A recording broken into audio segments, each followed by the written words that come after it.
Hello everyone. आज से हम सोशियोलॉजी की एक सीरीज़ स्टार्ट करेंगे जो कि आपको ऑब्जेक्टिव और डिस्क्रिप्टिव टाइप दोनों एग्ज़ाम में हेल्पफुल होगी। जैसे जो भी एमसीक्यू टाइप क्वेश्चंस होंगे हम इसमें कवर करेंगे और आपको जो मेंस पर्सपेक्टिव से जिसमें आपको डिस्क्रिप्टिव आंसर लिखना होता है उसमें भी ये सीरीज़ आपको बहुत हेल्पफुल रहेगी। इसमें सबसे पहले हम क्या पढ़ेंगे कि जो सोशियोलॉजी है वो वर्ड कहाँ से निकल के आया, इसमें सोशियोलॉजी में हम किस को स्टडी करते हैं और इसकी शुरुआत कैसे हुई, ये एक साइंस है या नहीं है। सोशियोलॉजी वर्ड जो है ये सबसे पहले सोशियोलॉजी वर्ड देखिए, सोशियोलॉजी जो वर्ड है वो दो वर्ड से निकल के आया, जिसमें सोशियो का मतलब है कंपेनियन और ये एक लैटिन वर्ड से निकल के आया, लैटिन वर्ड, और इसका मतलब क्या है, कंपेनियन। कंपेनियन मीन्स जो साथी होते हैं। इसमें हम सोसाइटी के हर एस्पेक्ट को स्टडी करेंगे। और लॉजी का मतलब क्या है, स्टडी करना, और ये एक ग्रीक वर्ड से निकल के आया है। इसका मतलब क्या है, सोशियोलॉजी दो वर्ड से निकल के आया है। एक का मतलब है socio means the companion, logy मतलब स्टडी करना। जो सोशियो वर्ड है वो एक लैटिन वर्ड है एंड लॉजी एक क्या है, एक ग्रीक वर्ड है। इसमें हम क्या पढ़ेंगे, सोशियोलॉजी को पढ़ेंगे। अब इसमें सबसे पहले क्या है कि जो सोशियोलॉजी है उसकी एमर्जेंस कहाँ से हुई, वो स्टार्ट कहाँ से हुआ।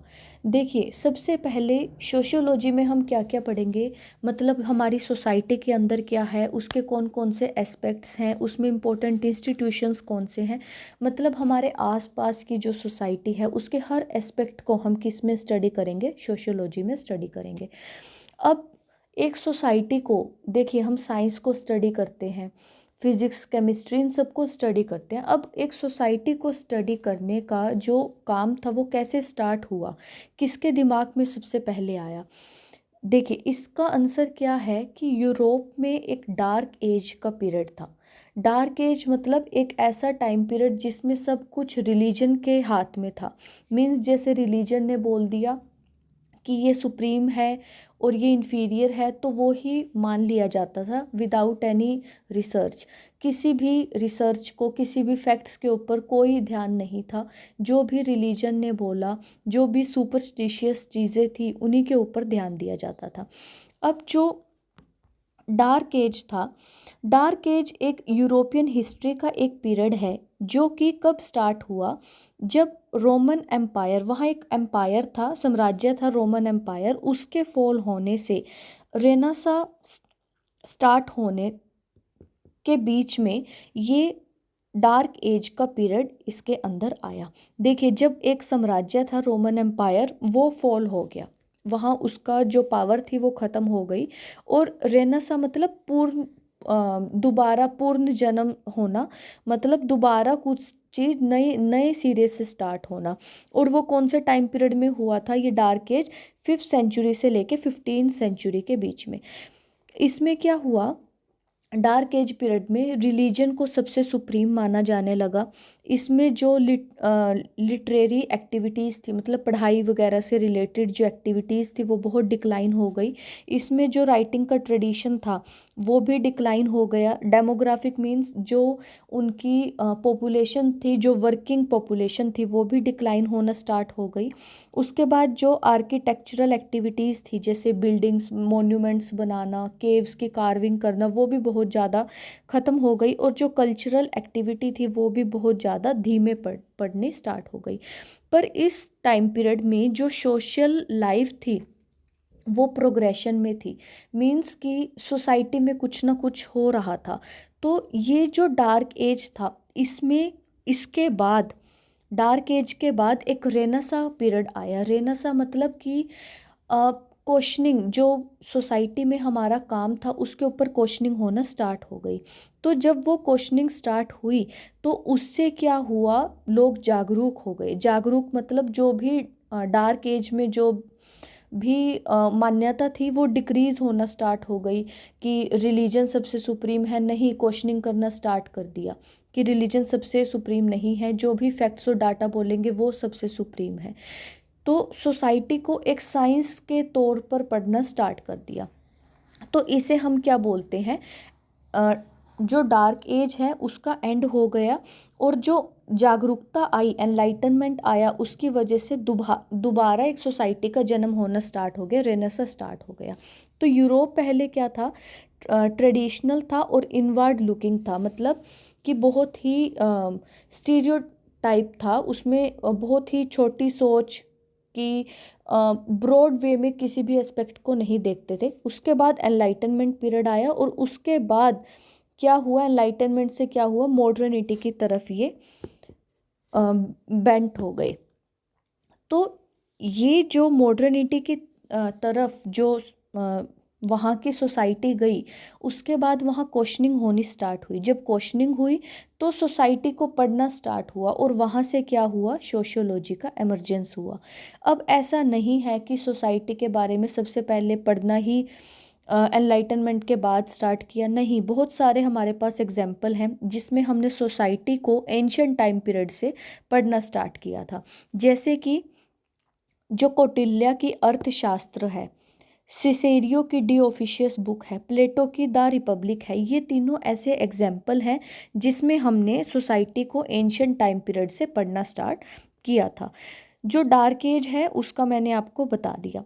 उसके बाद जो ये मिडेवल, ये जो डार्क एज वाला पीरियड है, ये कौन सा पीरियड है, ये मिडेवल पीरियड है। एंशियंट पीरियड का ये वाला एग्जाम्पल है।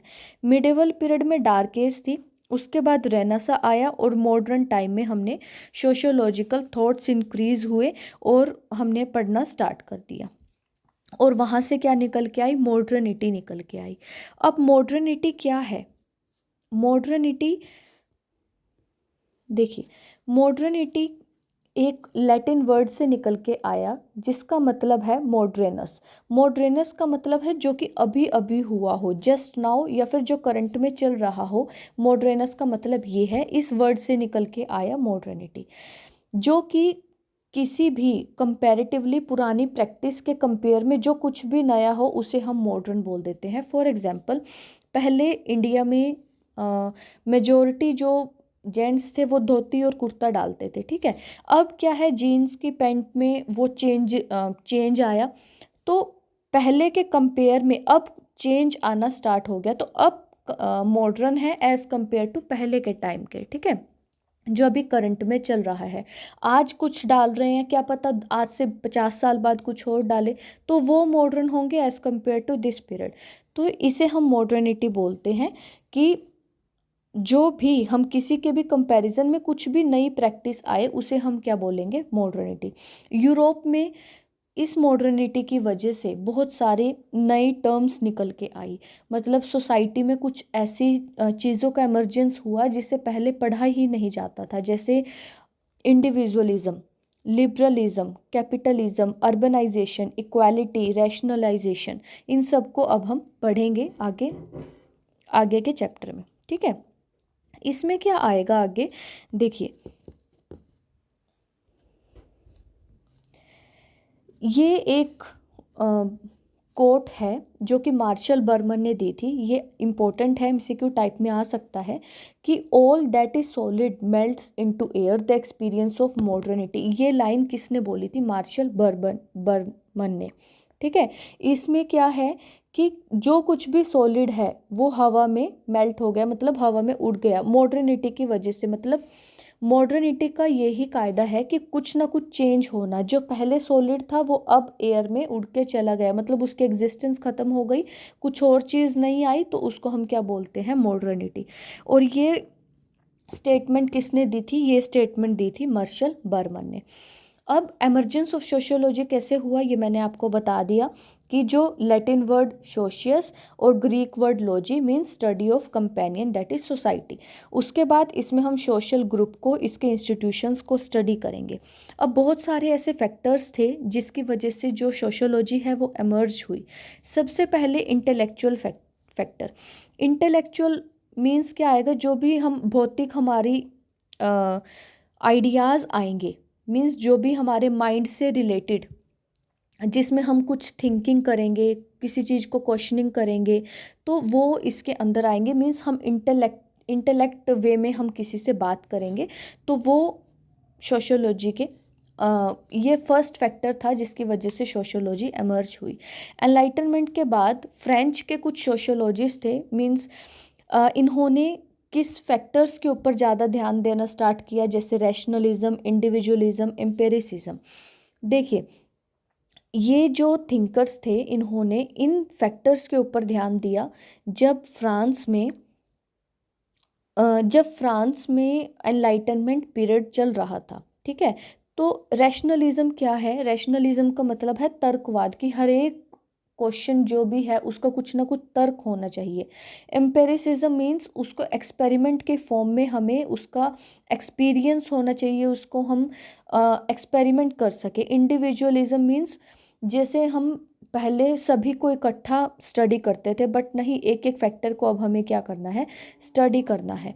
अब जो ऐसे ऐसे आइडियाज़ जो थिंकर्स के दिमाग में आना स्टार्ट हुए सोसाइटी को लेके, तो इन आइडियाज़ को हम क्या बोलते हैं, इंटेलेक्चुअल आइडियाज़। इनकी वजह से जो सोशियोलॉजी है वो एमर्ज हुआ। जो ऑगस्ट, ये नाम याद रखना, ऑगस्ट कॉम्टे, इनको हम फाउंडर ऑफ सोशियोलॉजी बोलते हैं। इन्होंने सोसाइटी को साइंटिफिक वे में स्टडी करने के लिए बोला। किस वे में? साइंटिफिक वे में स्टडी करने के लिए बोला।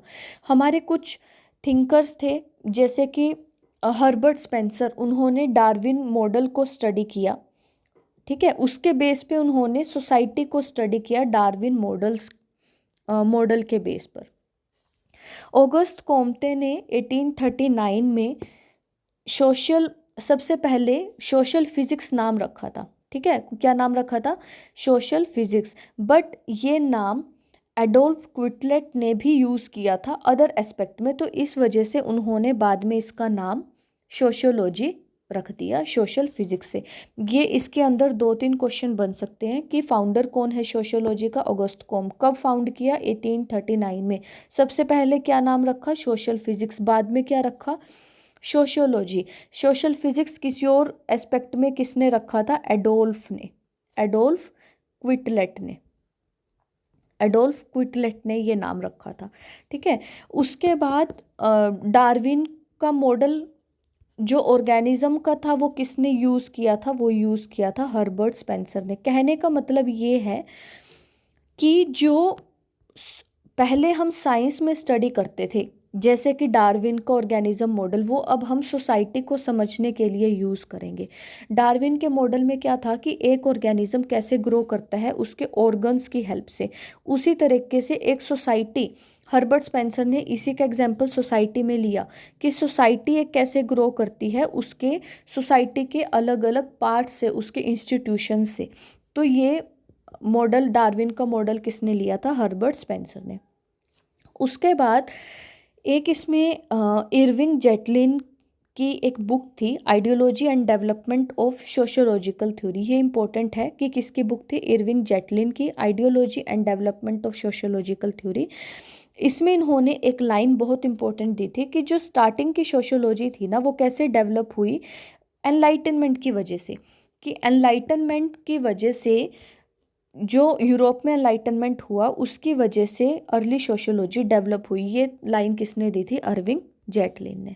ठीक है, उसके बाद और कौन कौन से फैक्टर्स हैं जिसकी वजह से सोशियोलॉजी एमर्ज हुई? सेकंड है कि मटेरियल एंड सोशल डेवलपमेंट, की सोसाइटी में डेवलपमेंट हुई, ऐसे ऑब्जेक्ट्स को देखना स्टार्ट कर दिया जो पहले कोई समझता नहीं था, जैसे कि urbanisation, slum, poverty, sanitation, capitalism, feudal system, इन सभी, nuclear family, domestic violence, breakup, middle class, ये सारे के सारे जब फैक्टर्स एमर्ज हुए, इनकी स्टडी करने को ही हम आगे किस में ऐड करेंगे कि सोशियोलॉजी एमर्ज हुई। थर्ड इसके अंदर आएगा पॉलिटिकल डेवलपमेंट। जब हमारी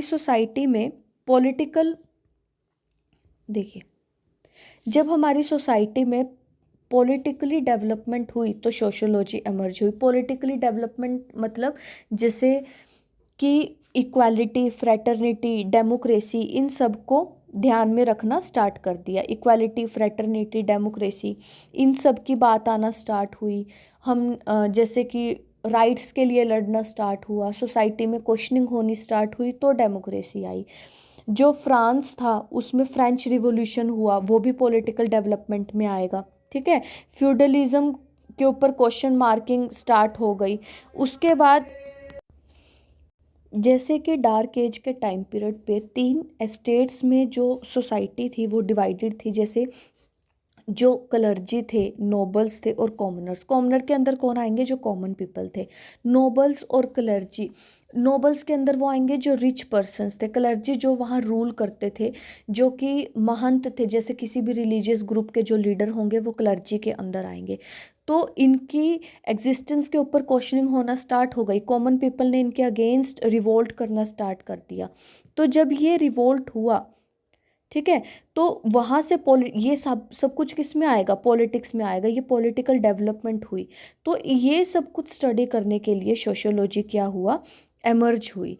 उसके बाद नेक्स्ट है, ये आपके क्या फैक्टर्स आ जाएंगे। अगर क्वेश्चन आया कि सोशियोलॉजी किस किस फैक्टर्स की वजह से एमर्ज हुई, वहाँ सबसे पहले वहाँ इंटेलेक्चुअल आइडियाज़ आए। इसमें आपको मोंटेस्क्यू, रूसो का एग्जाम्पल देना है कि ये जो थिंकर्स थे इन्होंने रैशनलिज्म, इंडिविजुअलिज्म, एम्पिरिसिज्म, ये सब आइडियोलॉजी बाहर निकल के आई। इनकी वजह से सोसाइटी में स्टडी करना स्टार्ट हुआ और सोशियोलॉजी एमर्ज हुई। उसके बाद मटीरियल और social development, then is political development. उसके बाद नेक्स्ट एमसीक्यू टाइप में क्वेश्चन बन सकता है कि जो सबसे पहले सोशियोलॉजी का फर्स्ट डिपार्टमेंट कहाँ खुला और वो किसने स्टार्ट किया? तो जो डर्खीम थे, इन्होंने फर्स्ट डिपार्टमेंट फ्रांस में सोशियोलॉजी का इस्टेब्लिश किया।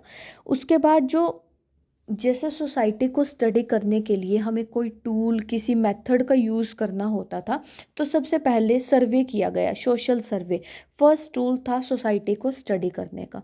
ठीक है, और सबसे फर्स्ट साइंटिफिक सर्वे का नाम क्या था? State of poor report.